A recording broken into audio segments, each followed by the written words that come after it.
Luku 11. Pyhä henki ja raamattu. Protestanttista uskonpuhdistusta pidetään, ja syystä, suurimpana herätyksenä kirkon historiassa viimeisen 1000 vuoden aikana. Muutos oli niin valtava, että koko läntisen kulttuurin suunta muuttui jyrkästi. 500 vuotta kuolemiensa jälkeen Martti Lutherin, John Calvinin ja John Knoxin nimet tunnetaan edelleen hyvin. Kirjoitustensa ja saarnojensa kautta nämä rohkeat uskonpuhdistajat ja monet muut heidän kaltaisensa jättivät kestävän perinnön heitä seuranneiden sukupolvien uskoville. Uskonpuhdistuksen todellinen voima ei kuitenkaan ollut peräisin mistään yksittäisestä miehestä tai ryhmästä. Toki uskonpuhdistajat ottivat rohkeasti kantaa evankeliumin puolesta ja uhrasivat itsensä sen edestä. 1500-luvun uskonpuhdistus ei kuitenkaan ole lopultakaan heidän yksittäisten tekojensa tai loistavien kirjoitustensa ansiosta. Uskonpuhdistuksen takana oli jotain paljon merkittävämpää. Voima, joka oli paljon voimakkaampi kuin mihin tavalliset kuolevaiset voisivat omin voimin kyetä. Kaikkien todellisten herätysten tavoin uskonpuhdistuksen räjähdysmäinen eteneminen oli seuraus Jumalan sanasta, joka murskasi massiivisen tulvan lailla ihmisten tekemien perinteiden ja tekopyhän uskonnollisuuden muurit. Kun tavalliset eurooppalaiset saivat käsiinsä raamatun omalla kielellään, Jumalan henki käytti näitä ajattomia tekstejä vakuuttamaan heidän sydämensä ja muuttamaan heidän sielunsa. Sen seurauksena ei muuttunut ainoastaan heidän oma elämänsä, vaan koko maan osa, jossa he elivät. Raamattu yksin periaate, sola scriptura, oli uskonpuhdistajien tapa tunnustaa, että hengellisen uudistumisen taustalla oleva kahlitsematon voima oli hengen käyttämä Jumalan sana. Yksi historioitsija toteaa uskonpuhdistuksesta: muutoksen tarinan kertoo siihen osallistuneiden elämä, jonka keskipisteessä oli raamattu. Geneven Pyhän Pietarin katedraalissa oleva laatta kuvaa uskonpuhdistaja John Calvinia yksinkertaisesti Jumalan sanan palvelijana. Luther sanoi: olen ainoastaan pitänyt esillä, saarnannut ja kirjoittanut Jumalan sanaa. Tämän lisäksi en ole tehnyt mitään muuta. Sana on tehnyt suuria asioita.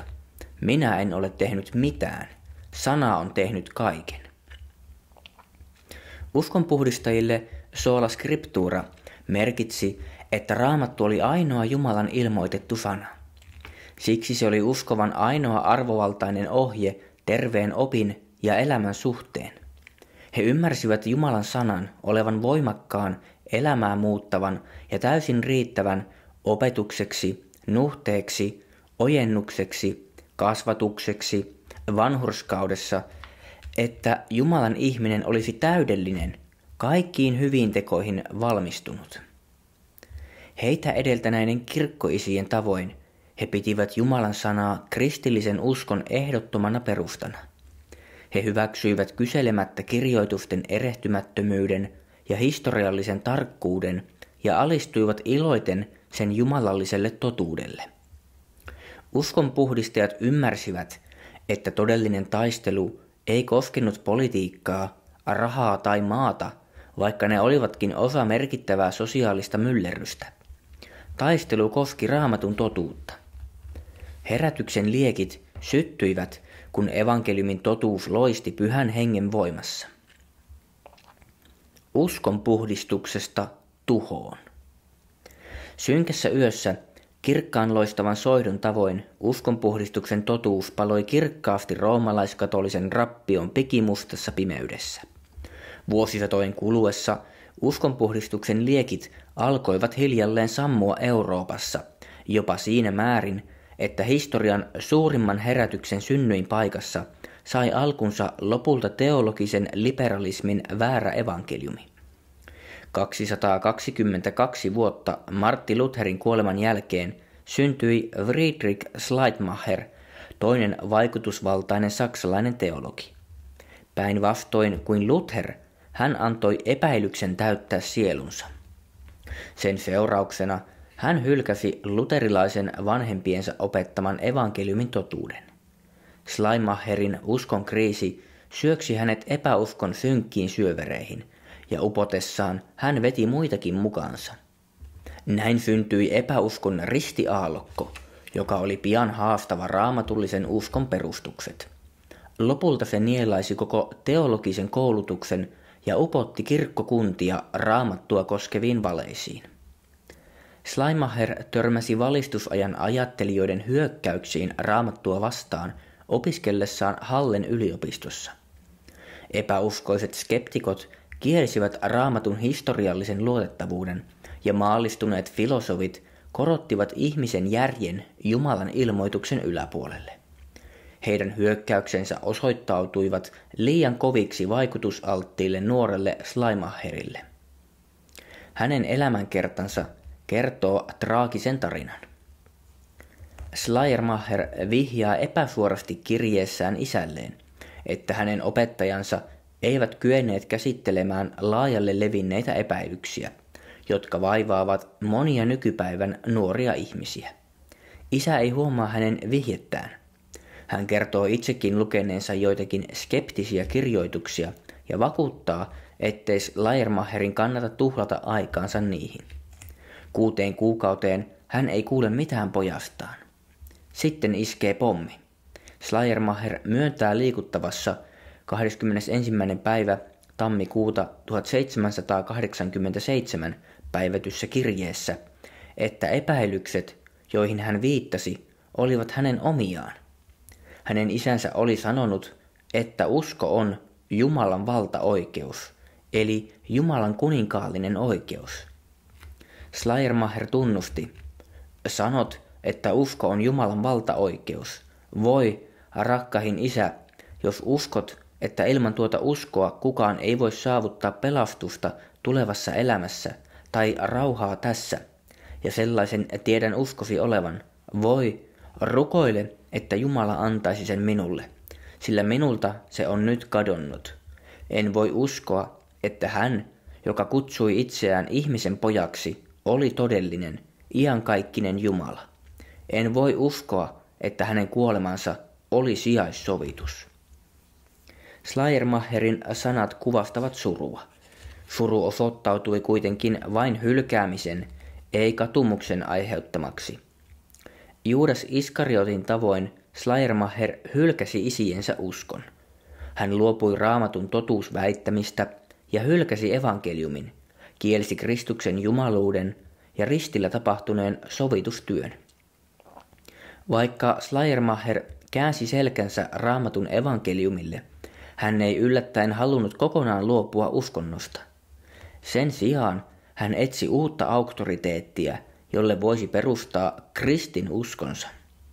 Koska raamattu ei enää ollut hänen perustansa, Schleiermacherin oli löydettävä uusi perusta. Tämän hän löysi romantiikasta. Romantiikka korosti kauneutta, tunteita ja kokemusta. Se oli filosofinen vastareaktio valistusajan kokeellista tiedettä ja ihmisjärkeä koskevalle järjen korostukselle.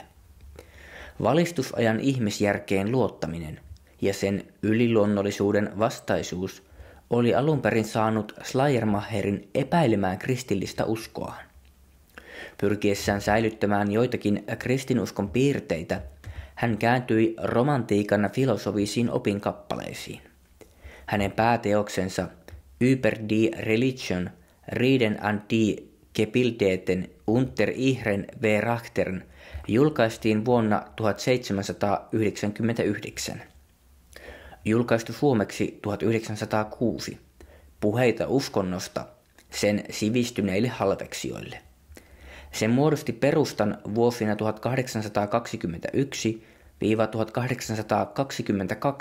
julkaistulle teokselle Der christliche Glaube nach den Grundsätzen der evangelischen Kirche. Kristillinen usko evankelisen kirkon perusperiaatteiden mukaan. Näissä kirjoissa Schleiermacher pyrki puolustamaan uskontoa valistusajan kriitikoilta väittäen, että usko Jumalaan ei perustu Raamatun ehdottomiin totuusväittämiin, vaan uskonnollisen tietoisuuden henkilökohtaisiin tunteisiin, joihin rationalismi, ihmisjärkeily, ei ulottunut. On surkuhupaisaa, että pyrkiessään puolustamaan uskoaan vetoamalla tunteisiin sen perustana, hän tuhosi sen, mitä väitti puolustavansa. Schleiermacher yritti typerästi korvata sen perustan, jolla kristinusko lepäsi, vaihtamalla kirjoitusten historiallisen totuuden henkilökohtaisiin uskonnollisiin elämyksiin. Tällainen teologinen peukalointi johtaa vääjäämättä tuhoisiin seurauksiin. Schleiermacherin tapauksessa hänen myrkyllisten ajatustensa kylvö johti teologisen liberalismin kuolettavaan satoon. Syntyi uskonnon muoto, joka kutsui itseään kristilliseksi, mutta joka kielsi Raamatun virheettömyyden, arvovallan ja yliluonnollisen luonteen. Schleiermacherin uraauurtava ajatusta, yritystä löytää kristinuskolle arvoperusta Jumalan ilmoitetun sanan tilalle, on hänen jälkeensä toistettu useasti. Esimerkiksi saksalainen Albrecht Ritschl väitti, että kristinusko tulisi määritellä sen eettisten ja yhteiskunnallisten vaikutusten pohjalta. Ritschl-ajatukset loivat pohjan sosiaaliselle evankeliumille, joka syrjäytti raamatullisen evankeliumin monissa valtavirran protestanttisissa kirkoissa sekä Euroopassa että Amerikassa. Sosiaalinen evankeliumi riisui Raamatusta sen todellisen sanoman, keskittyi kyvyttömään moralismiin ja pyrki pelastamaan yhteiskunnan sen kulttuurisista vioista. Henkilökohtainen synti ja pelastus ikuisesta kadotuksesta eivät enää olleet tärkeitä. Sosiaalinen evankeliumi ei pelastanut ketään Jumalan vihalta. Siitä tuli kuitenkin liberaalin kristillisyyden hallitseva muoto useimpien valtavirran kirkkokuntien haaksirikkoutuessa epäuskon teräviin kiviin. Suositut kirjailijat ja pastorit levittivät Ritschlin ajatukset kansalle. Liberalismin juuret johtavat kuitenkin Schleiermacheriin ja hänen virheelliseen väitteeseensä, että kristinusko voisi perustua johonkin muuhun kuin Raamatun totuuteen. Kaikkien muiden väärien uskontojen tavoin teologinen liberalismikin alkoi hylkäämällä Jumalan sanan arvovallan. Satoja vuosia aikaisemmin roomalaiskatolinen kirkko oli kokenut samanlaisen, vaikkakin hitaamman muutoksen. Siellä Raamatun arvovalta oli vaihtunut kirkollisen perinteen ja paavin arvovaltaan. Siksi tarvittiin uskon puhdistusta. Kun Raamatun ehdottomasta arvovallasta luovuttiin, roomalaiskatolisuudesta ja liberaaliteologiasta tuli todellisen kristinuskon vihollisia, petollisia mukaelmia siitä, mitä väittivät edustavansa. Moderni karismaattinen huijaus seuraa samaa tuhoisaa polkua. Se perustaa uskomusjärjestelmänsä johonkin muuhun kuin yksin omaan Raamatun arvovaltaan ja myrkyttää kirkon vääristyneellä käsityksellä uskosta. Keskiaikaisen katolisen kirkon tavoin se hämärtää selvän Raamatun opetuksen ja piilottaa oikean evankeliumin.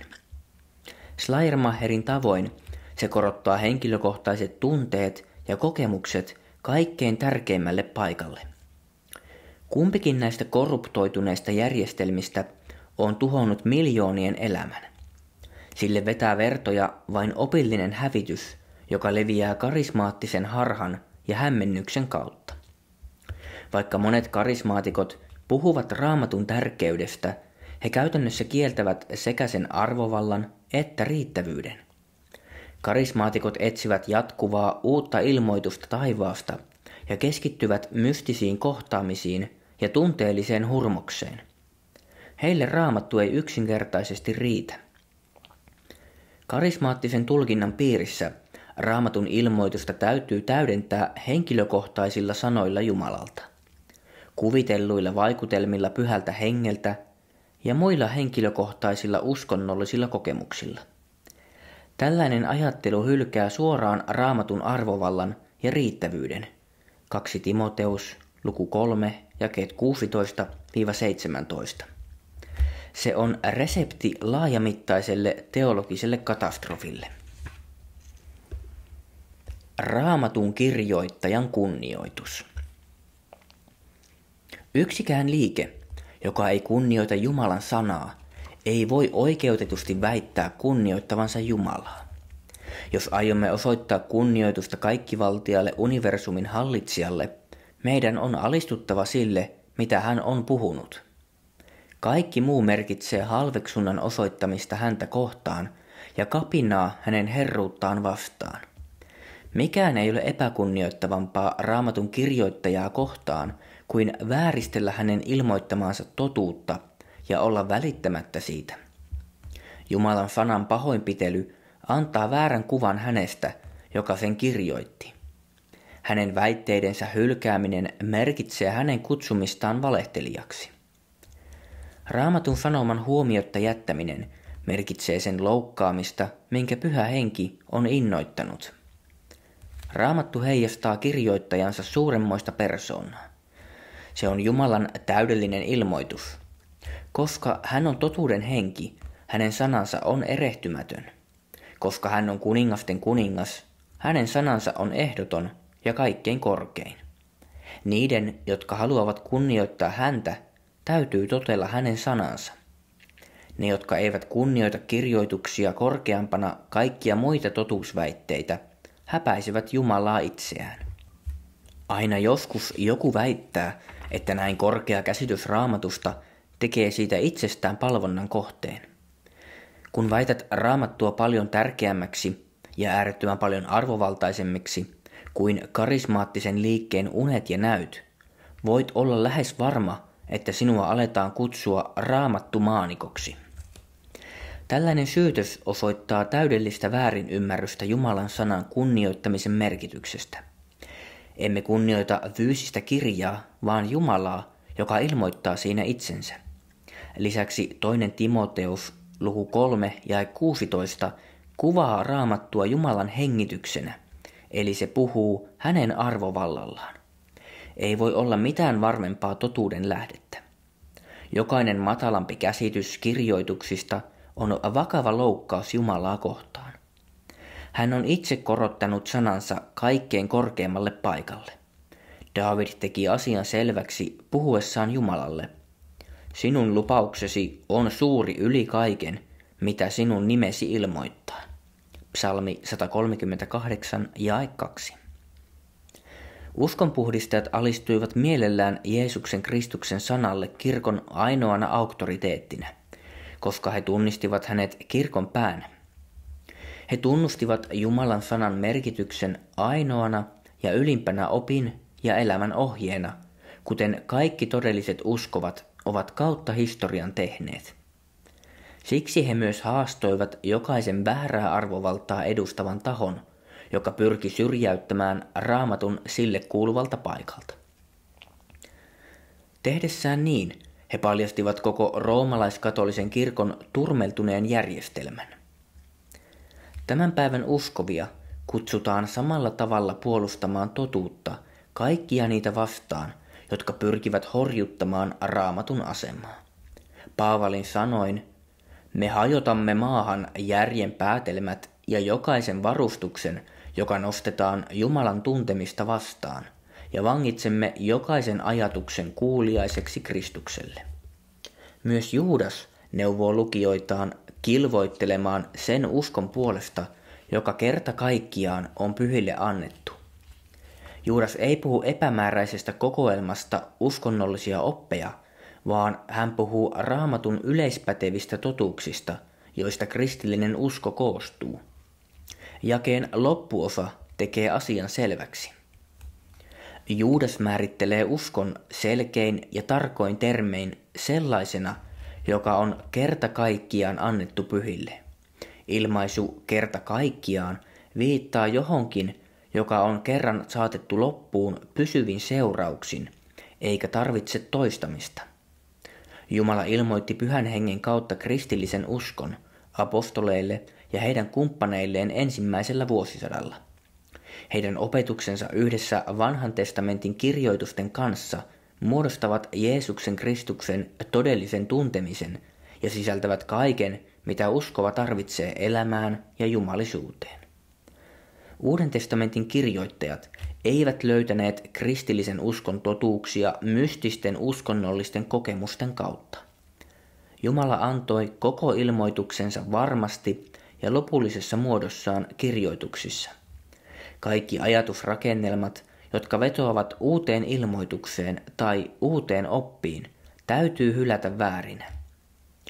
Jumalan sana riittää kaikkeen. Siinä on kaikki, mitä uskovat tarvitsevat kilvoitellessaan uskossa ja vastustaessaan luopumusta kirkossa. Alusta asti taistelu hyvän ja pahan välillä on ollut taistelua totuudesta. Käärme aloitti kiusauksensa Edenin puutarhassa kyseenalaistamalla Jumalan aikaisemmin antamat ohjeet.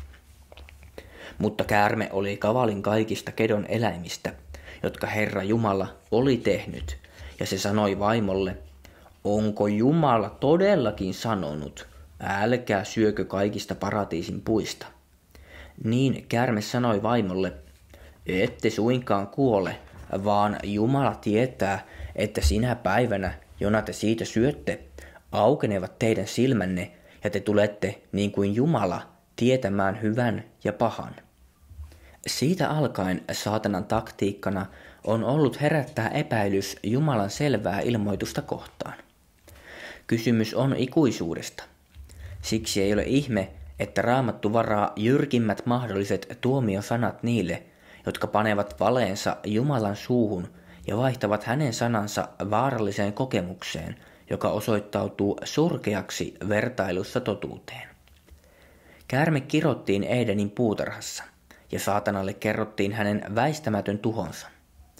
Vanhassa testamentissa väärästä profetiasta rangaistiin kuolemalla. Elia havainnollisti tämän surmaamalla 450 Baalin profeettaa Karmel-vuorella. Israelilaiset epäonnistuivat usein väärien profeettojen karkottamisessa. Hyväksyessään harhan keskuuteensa he vetivät Jumalan tuomion päälleen. Tarkastelepa Herran asennetta niitä kohtaan, jotka vaihtavat hänen sanansa väärennökseen. Sillä he ovat niskoitteleva kansa, ovat vilpillisiä lapsia, jotka eivät tahdo kuulla Herran lakia, jotka sanovat näkijöille, älkää nähkö, ja ennustajille, älkää ennustako meille tosia, puhukaa meille mieluisia, ennustakaa silmän lumeita. Sen tähden, näin sanoo Israelin pyhä, koska te halviksitte tätä sanaa ja luotatte väkivaltaan ja vääryyteen ja siihen turvaudutte, niin tämä synti on oleva kuin repeämä korkeassa muurissa, joka uhkaa sortua ja pullistuu. Se särkyy äkkiä, yhtäkkiä. Enkö minä näistä tällaisista rankaisisi, sanoo Herra, eikö minun sieluni kostaisi tämän kaltaiselle kansalle. Kauheita ja pöyristyttäviä tapahtuu maassa.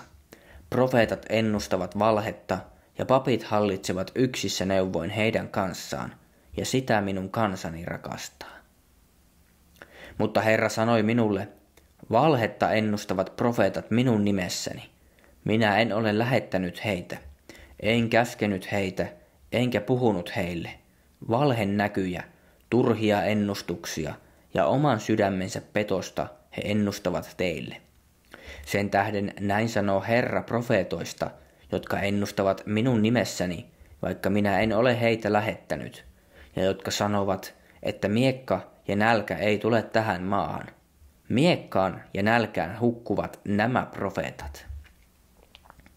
Näin sanoo Herra, Herra, voi profeettahoukkia, jotka seuraavat omaa henkeänsä ja sitä, mitä eivät ole nähneet.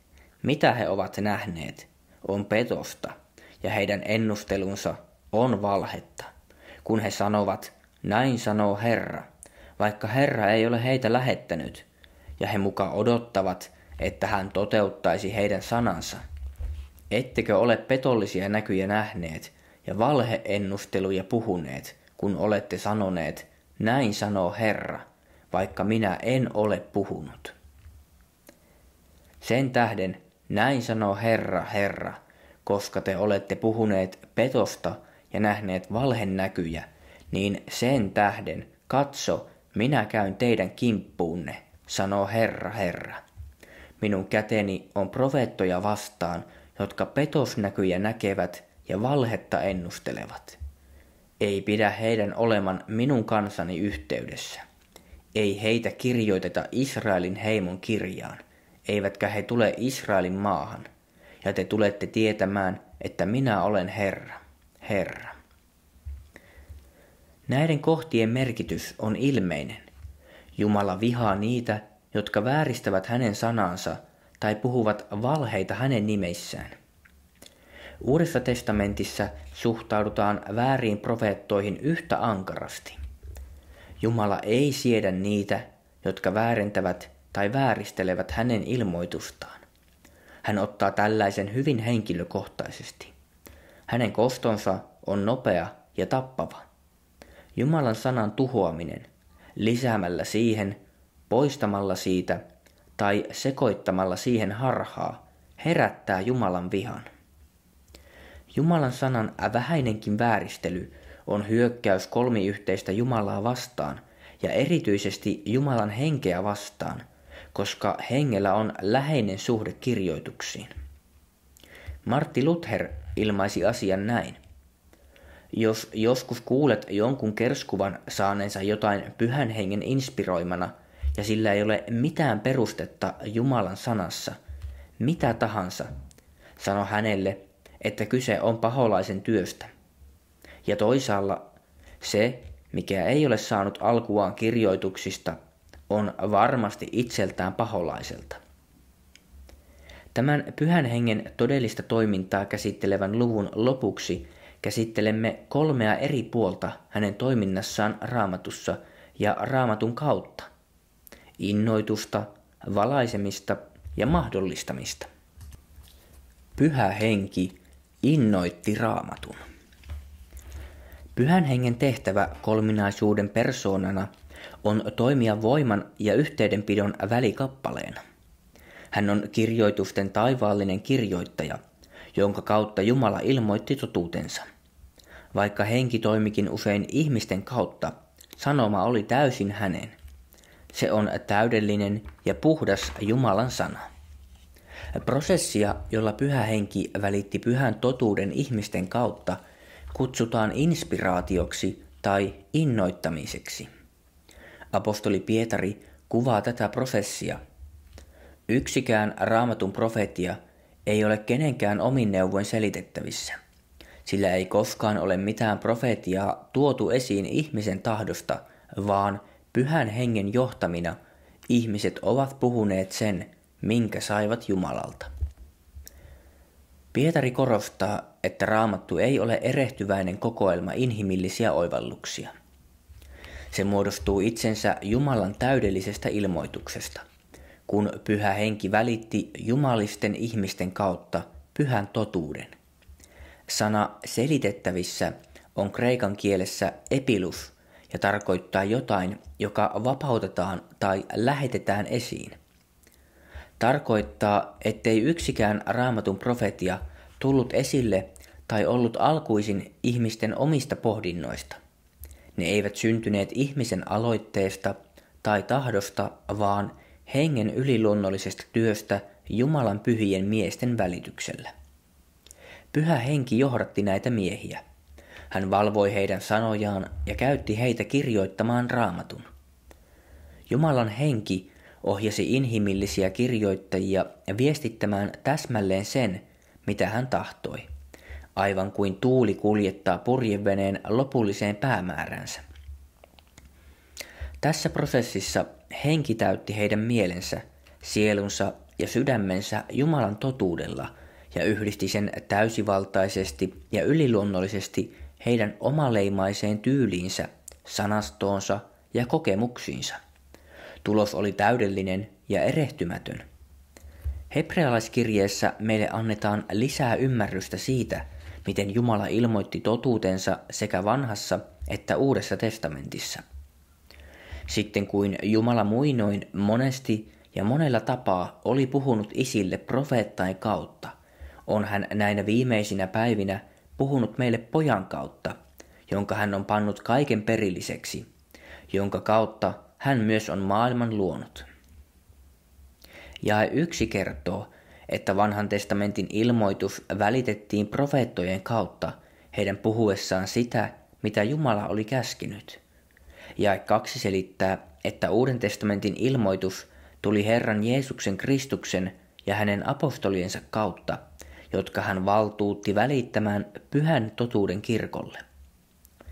Sekä Uuden että Vanhan testamentin kirjoitukset muodostuvat Jumalan esiin tulosta, hänen puhemiestensä välittämästä täydellisestä ilmoituksesta, joka on kirjoitettu täsmälleen sellaisena kuin hän tahtoi.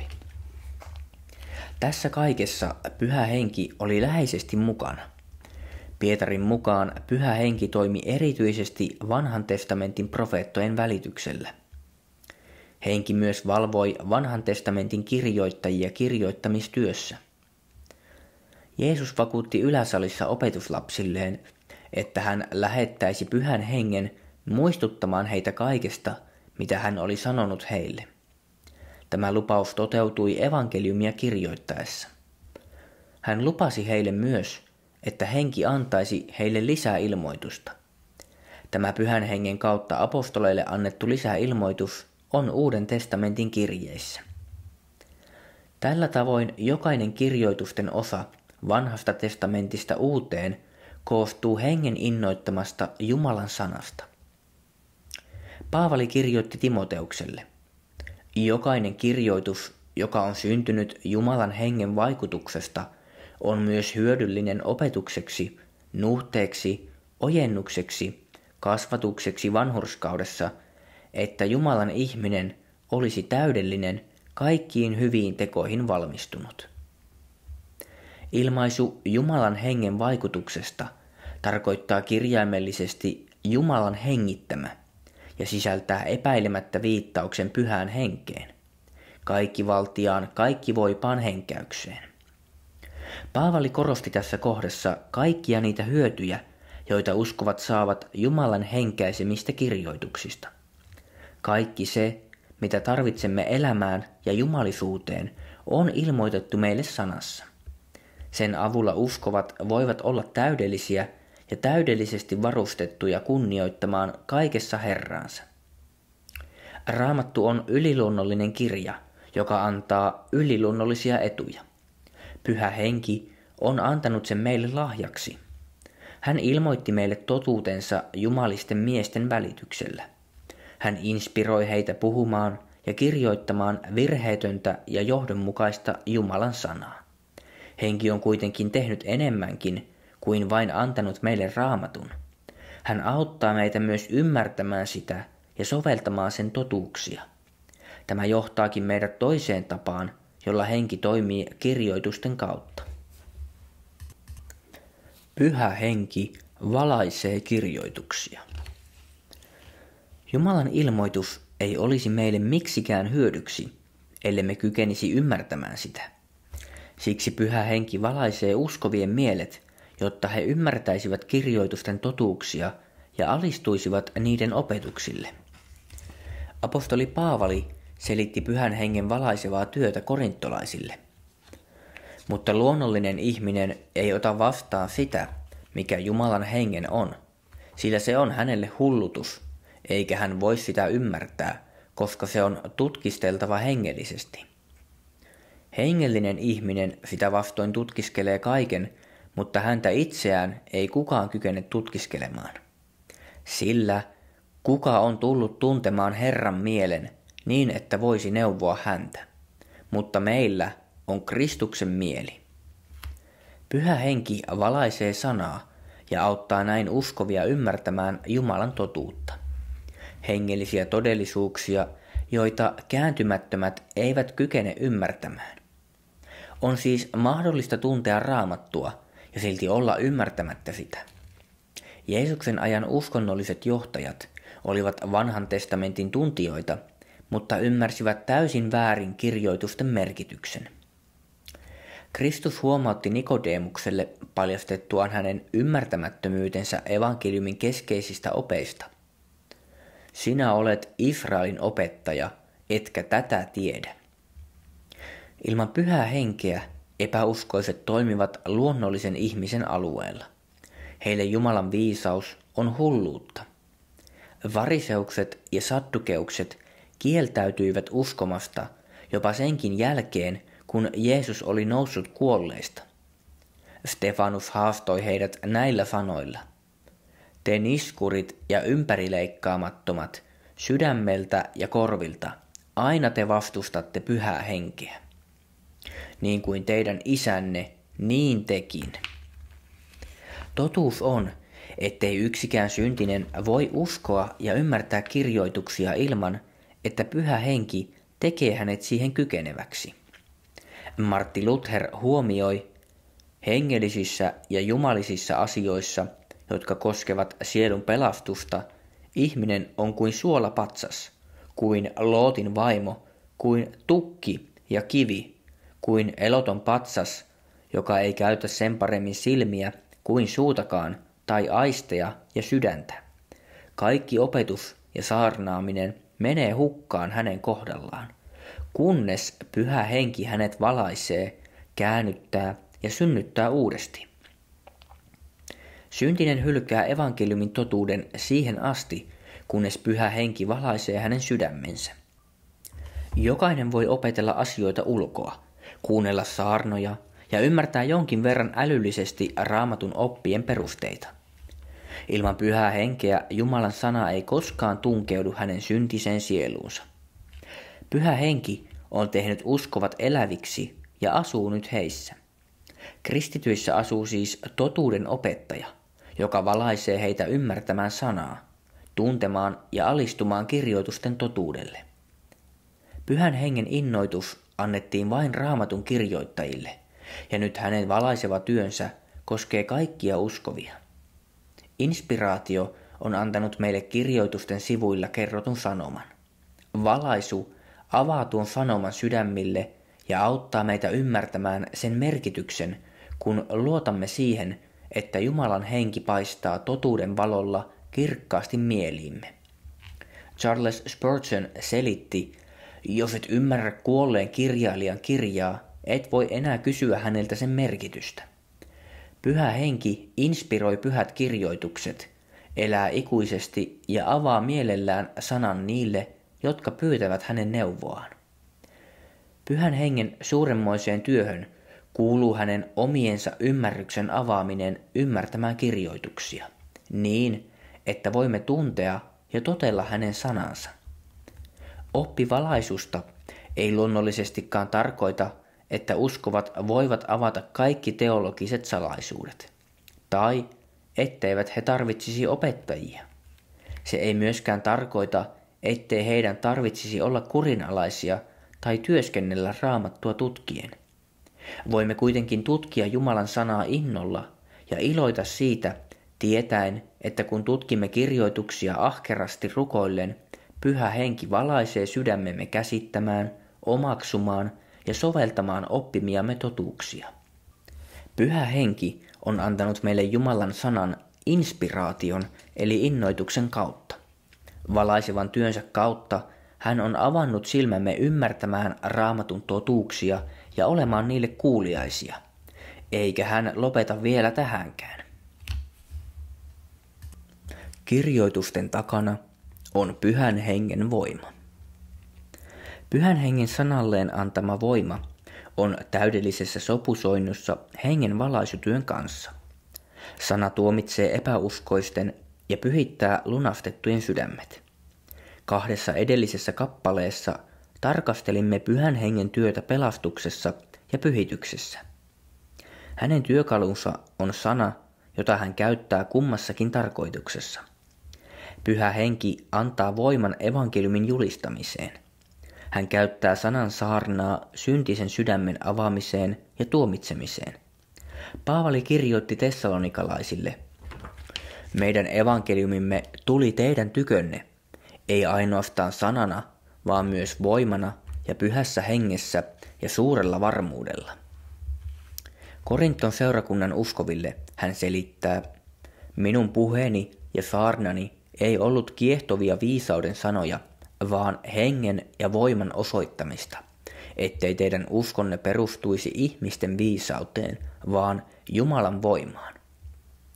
Jos henki ei antaisi voimaa sanansa julistamiseen, kukaan ei koskaan reagoisi julistukseen pelastavalla uskolla. Charles Spurgeon havainnollisti asiaa elävästi. Ellei Pyhä Henki siunaa sanaa, niin me evankeliumia julistavat olemme kaikista ihmisistä surkeimpia, sillä olemme yrittäneet mahdotonta tehtävää. Olemme astuneet alueelle, jossa mikään muu kuin yliluonnollinen ei auta. Jos Pyhä Henki ei uudista kuulijoittemme sydäntä, me emme siihen kykene. Ellei Pyhä Henki synnytä heitä uudesti, me emme siihen kykene. Ellei hän välitä totuutta heidän sieluunsa, voisimme yhtä hyvin puhua kuolleille ruumiille. Pyhä Henki on kaikkivaltias voima Jumalan lupauksen takana. Niin on myös minun sanani, joka minun suustani lähtee. Ei se minun tyköni tyhjänä palaja, vaan tekee sen, mikä minulle otollista on, ja saa menestymään sen, mitä varten minä sen lähetin. Ilman Pyhän Hengen voimaa evankeliumin saarnaaminen ei olisi muuta kuin kuolleiden kirjaimien putoamista kuolleisiin sydämiin. Hengen voimassa Jumalan sana on elävä ja voimallinen ja terävämpi kuin mikään kaksiteräinen miekka ja tunkee lävitse, kunnes se erottaa sielun ja hengen, nivelet sekä ytimet ja on sydämen ajatusten ja aivoitusten tuomitsija. Kaikkein kaunopuheisin saarna on ilman Pyhää Henkeä vain kuumaa ilmaa, tyhjää melua ja elotonta puhetta. Kaikkivaltiaan Jumalan hengen säästyksellä yksinkertaisinkin sanoma leikkaa läpi paatuneiden epäuskoisten sydänten ja muuttaa elämän. Myös Paavali kuvaa Jumalan sanaa hengen miekaksi. Asiayhteys kertoo, että sana on hengen voimalla toimiva ase, jota uskovien tulee käyttää taistelussa syntiä ja kiusauksia vastaan. Jumalan sana ei siis ole vain voima, jonka kautta syntiset syntyvät uudestaan, vaan se on myös väline, jonka avulla uskovat vastustavat syntiä ja kasvavat pyhyydessä. Jeesus puhui isälleen rukoillessaan niiden puolesta, jotka uskoisivat häneen. Pyhitä heidät totuudessa, sinun sanasi on totuus. Tutustuimme jo Jumalan sanan pyhittävään vaikutukseen, kun Paavali selitti, että inspiroidut kirjoitukset riittävät täydellisesti varustamaan uskovat hengelliseen kypsyyteen. Pietari tarkoittaa samaa. Pankaa siis pois kaikki pahuus ja kaikki vilppi ja ulkokultaisuus ja kateus ja kaikki panettelu ja halatkaa niin kuin vastasyntyneet lapset sanan väärentämätöntä maitoa, että te sen kautta kasvaisitte pelastukseen, jos olette maistaneet, että Herra on hyvä. Ne, jotka ovat maistaneet Jumalan lunastuksen armoa, jatkavat kasvua pyhityksessä sanan sisäistämisen kautta. Oikeita uskovia leimaa kirjoitusten nälkä. He iloitsevat Jumalan sanasta samalla innolla kuin vauva juo maitoa. Tämä kaikki muuttaa meitä Kristuksen kuvan kaltaisiksi. Tämän saa aikaiseksi Pyhän Hengen työ, kun hän avaa sydämemme Raamatun ilmoitukselle vapahtajasta. Hänen avullaan Kristuksen sana asuu runsaasti meissä. Tämä on rinnakkainen kohta Paavalin käskylle, täyttykää hengellä, niin että muuttuneen elämän hedelmä näkyy siinä, miten osoitamme rakkautta Jumalaa ja muita ihmisiä kohtaan. Siellä, missä Jumalan voima ilmenee, ihmiset eivät romahda maahan, ryöppyä käsittämätöntä pulinaa, tuota hurmoksellista mutinaa tai tunteiden kuumia aaltoja. Sellaisella käytöksellä ei ole mitään tekemistä hänen todellisen toimintansa kanssa. Se vain pilkkaa hänen aitoa toimintaansa. Kun Pyhä Henki alkaa toimia, syntiset ihmiset pyhittyvät hänen sanansa kautta muututtuaan uusiksi luomuksiksi Kristuksessa. He innostuvat pyhyydestä, saavat voimaa rukoukseen, palvelutyöhön ja kirjoitusten innokkaaseen tutkimiseen. Koska he rakastavat hengen toimintaa, he rakastavat myös hänen kirkolleen antamaa kirjaa. Heidän elämäänsä leimaa kunnioittava, syvä ja uskollinen rakkaus sekä Jumalan sanaan että sanan Jumalaan. Henkeä kunnioitetaan kunnioittamalla kirjoituksia. Vaikka karismaatikot väittävät edustavansa pyhää henkeä, he ovat toistuvasti panneet hänet tappelemaan kirjoituksia vastaan, ikään kuin antautuminen Raamatun totuudelle jotenkin tukahduttaisi, murehduttaisi tai muuten estäisi hengen työtä. Mikään ei voisi olla kauempana totuudesta. Raamattu on pyhän hengen kirja. Se on työkalu, jota hän käyttää vakuuttaakseen epäuskoiset synnistä, vanhurskaudesta ja tuomiosta. Se on miekka, jonka avulla hän antaa voimaa evankeliumin julistamiseen. Se läpäisee hengellisesti kuolleiden sydämet ja nostaa heidät hengelliseen elämään. Se on väline, jonka avulla hän vapauttaa pyhittävän voimansa niiden elämässä, jotka uskovat.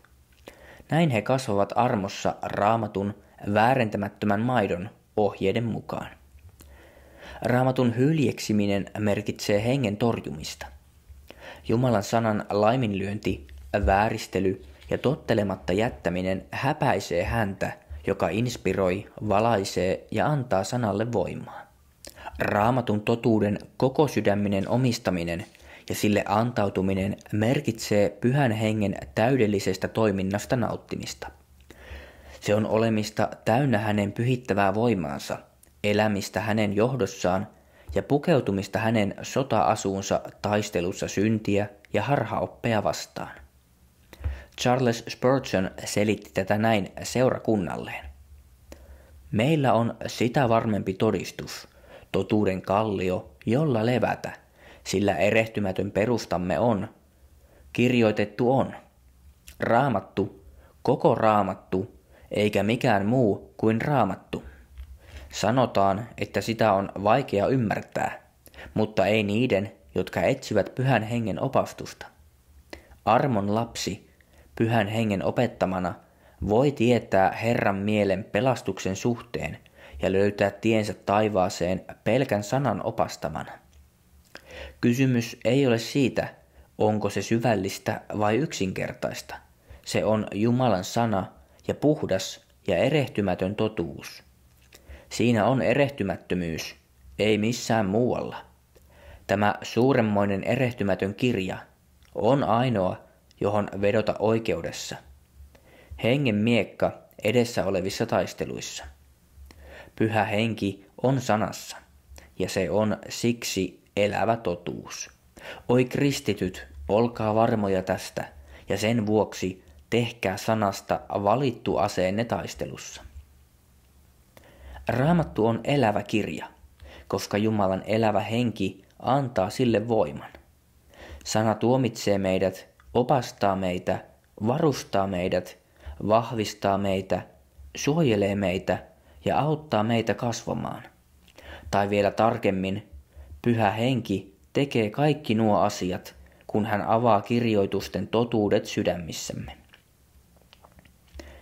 Uskovina kunnioitamme henkeä, kun kunnioitamme kirjoituksia, opiskelemme niitä ahkerasti, sovellamme niitä huolellisesti, varustamme mielemme niiden ohjeilla ja omaksumme niiden opetukset kaikesta sydämestämme. Henki on antanut meille sanan. Hän on avannut meidän silmämme ymmärtämään sen suunnattomia rikkauksia, ja hänen voimansa soveltaa niiden totuuksia elämässämme, kun hän muuttaa meitä vapahtajan kuvan kaltaiseksi. On vaikea kuvitella, miksi kukaan väheksyisi tai laiminlöisi tämän kirjan sanoja, kun ottaa huomioon millaisia siunauksia se meille lupaa, jos kunnioitamme sitä. Psalmin kirjoittaja julistaa: autuas se mies, joka ei vailla jumalattomain neuvossa, eikä astu syntisten teitä, eikä istu, kussa pilkkaajat istuvat, vaan rakastaa Herran lakia ja tutkiskelee hänen lakiansa päivät ja yöt. Hän on niin kuin istutettu puu vesiojain tykönä, joka antaa hedelmänsä ajallaan ja jonka lehti ei lakastu, ja kaikki, mitä hän tekee, menestyy. Psalmi 1, jakeet 1-3.